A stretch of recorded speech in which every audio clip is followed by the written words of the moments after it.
And I need you to keep glowing, come back. Hey guys, HonestlyTooPetty here, and for today's video we are back with the deed part 2. So in this part I should be seeing whether or not I am caught for what I have done, or if the maid's caught, because I think I kind of framed, or no, it would be suicide, huh? I didn't want to frame the maid, but I wanted it to be literally anyone else but me. So I hid my sister's love poems for the maid. I hid them in her room so that the cops would find them and be like, oh, she was in love with the maid. Then there's rat poison on top of the, oh, my story doesn't add up. It can't be suicide. It couldn't be suicide. Her food was poisoned. And then her love letters. So people are going to think she's in love with the maid and the maid poisons her? I thought it would be suicide. It's not. Okay. So this was a fail. But let's see if I get caught for it. Good evening, everyone. I am Chief Inspector Winston Lewis. I understand that this is a difficult time for you and your family. You're damn right it is. I want to know what you're doing wasting time in here while my daughter's killer is still out there. Well, Mr. Bruce, we have found no evidence of forced entry, and nobody was seen entering or leaving the house. It would seem entirely possible, then, that the killer is in this room. What? No. That seems highly unlikely, Inspector. Perhaps it is. However, in order to follow protocol, I will have to interview each of you in turn. Mrs. Bruce, would you like to meet me in the library first? I suppose so. Okay, so that was my mother who just got interviewed. I'm guessing now it's my turn. Okay. Thank you for joining me in here, Mr. Bruce. I am sure this won't take long. Before we begin, I will need to search your person. Best to get these formalities out of the way. Is this really necessary? I'm afraid so. Turn around, please. I don't have the rat poison on me, right? I thought I put it down on the counter. Yeah, I don't have it on me. Now that's out of the way, let's move on to the interview. Okay, any questions you got? As you know, I have already spoken to everyone else who was present in the house at the time of your sister's death. We have also now completed our initial search of the house, but we'll get to that later. Let's start from the beginning, shall we? First of all, we will run through all of your activities since your arrival. The maids say that you and the butler arrived shortly after 7 o'clock, and she greeted you at the door. Later, you went to speak to the maid again, which is curious. Why did you decide to visit the kitchen? Oh my gosh. To see when dinner would be ready. Yes, that's exactly what I wanted. I was hungry and wanted to know when dinner would be served. That makes sense. Later on, you had a conversation with your mother, Gloria, in the parlor. She told me that you were unleisurely cordial, something about wanting to apologize and make amends. I was being sincere. Yes, I wanted to clear the air between myself and my family.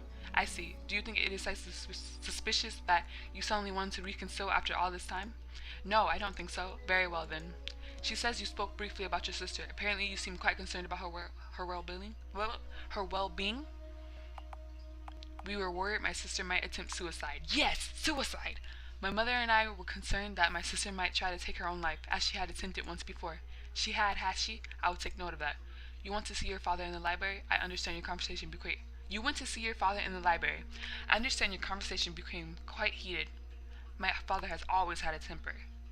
My father has a very short fuse. Many of our conversations go that way. Would you say he has a violent temper? Yes. I see. That's good to know. You discussed the prospect of your moving back to Dunshire. You refuse to do so under any circumstances. I understand. Of course, I have already made a life elsewhere.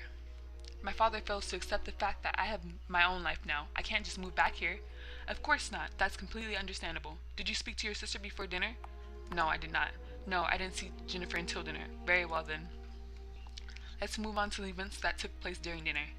I understand there was an argument involving the butler. You felt he was being treated unfairly? My family always treats the servants poorly. Yes. Someone has to stand up for the servants around here. My family treats them like dirt. Indeed, it was good of you to do so, Mr. Bruce. Apparently you accused your sister of making unwanted advances towards the maid. Yeah, someone needed to talk to her about it. I felt I needed to call attention to it. She was just embarrassing herself. So your sister had strong feelings for the maid? Yes, very strong feelings, but I'm not sure the maid knew anything about it. I see. Now I need to ascertain your location at the time of your sister's death. Where were you when you heard the maid scream? I was upstairs.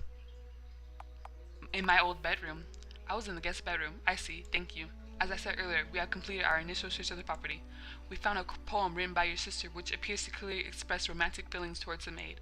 However, from where we found the poem, there is no reason for us to believe the maid was aware of those feelings. Dang it! It is entirely possible that these feelings of unrequited love contributed to your sister's demise, though. I'm curious about the murder weapon. The poison had apparently been sprinkled upon some cakes which the maid had prepared. However, you also must have passed through the pantry in order to speak to the maid in the kitchen. Oh my gosh. Come on. I'm caught. Of course, your sister may have done this herself if it was suicide. It is all very interesting. I will be completely honest with you now, Mr. Bruce. While some of your behavior this evening has been peculiar, I can find no cause for any significant suspicion. While there is some suspicion regarding your father, I don't currently regard him as a serious suspect. I also think the evidence surrounding the maid might be worth another look. All that said, a lot of the evidence does seem to point towards suicide. Now, as far as what happened next, you can go, for now. But I would appreciate it if you did not leave town. I may have more questions for you later. I think another interview with the maid will be required also. Any inquest will probably consider suicide as a very real possibility. Did I get away with it? Did I get away with it? What? Although Inspector harbored his own suspicions about you, the evidence of suicide you have planted was quite conclusive. The inquest resulted in a clear verdict. With no other hairs remaining, your father reversed his plans to cut you out of his will. When your parents died, you inherited everything. Dunshell House was yours, along with the fortune that came with it. However, George and Sophia found themselves unable to continue serving in the place after what happened. So I won. As you spent many long sleepless nights wandering through the rooms of the house, you found that its emptiness was reflected within yourself. You had become hollow inside, free of everything but the nightmares that continued to haunt you. I mean, I got away with it. So no one was arrested, and it was deemed suicide. And I won! Just like that. Anyway, you guys, I hope you guys enjoyed this episode. I got away with it successfully. This was Honestly Too Petty here. See you guys next time. But before I say bye, I think there's actually multiple ways to beat this game, so I might want to try it again, just to see if I can beat it in a different way. But besides that, that's all I have to say. See you guys next time. Bye.